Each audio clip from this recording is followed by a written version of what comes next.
Indonesia merupakan salah satu negara terluas di kawasan Asia Tenggara dan menempati posisi dalam daftar negara terluas di dunia.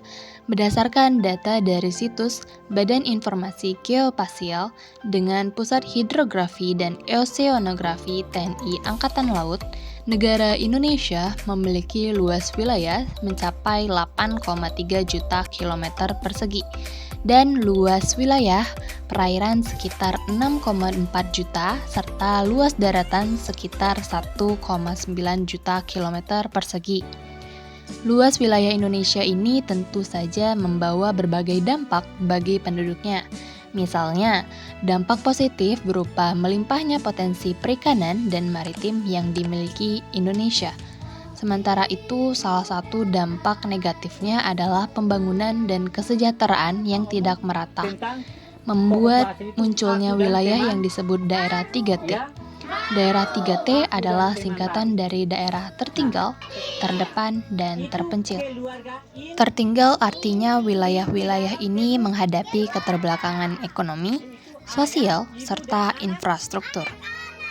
Terpencil ini artinya wilayah-wilayah yang termasuk daerah 3T berada paling jauh dari pusat administrasi negara atau wilayah terpusat.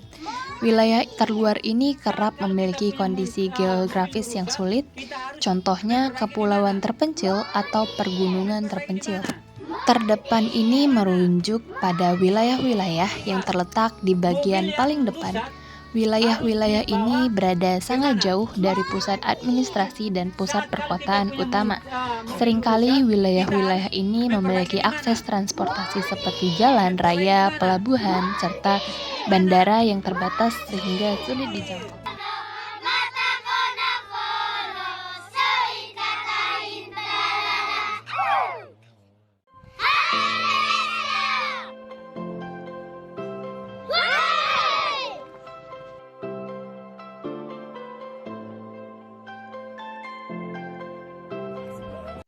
Adapun aspek-aspek masyarakat di kawasan daerah 3T adalah sebagai berikut.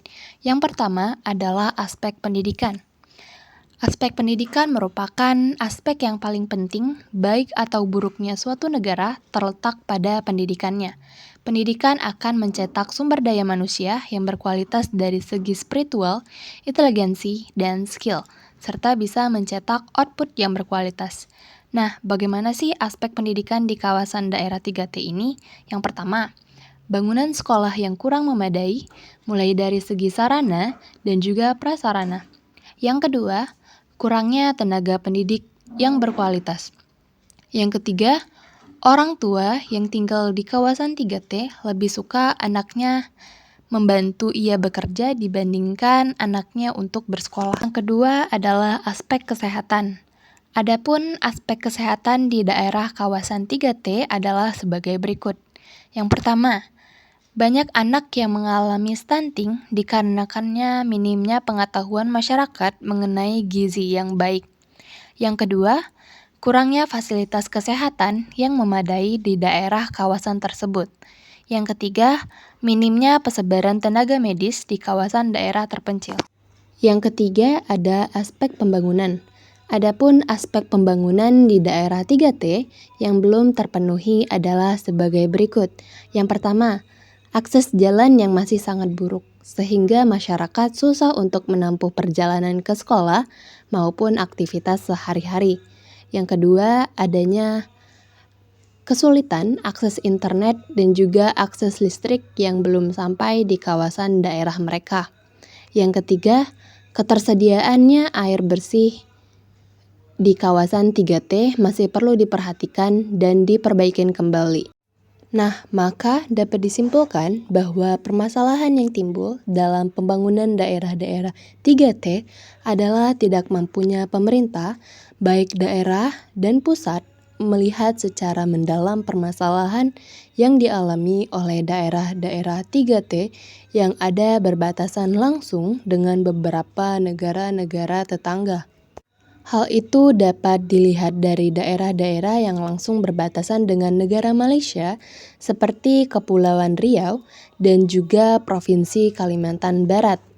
Oke, mungkin itu saja yang dapat saya sampaikan mengenai aspek masyarakat di kawasan daerah 3T. See you next time.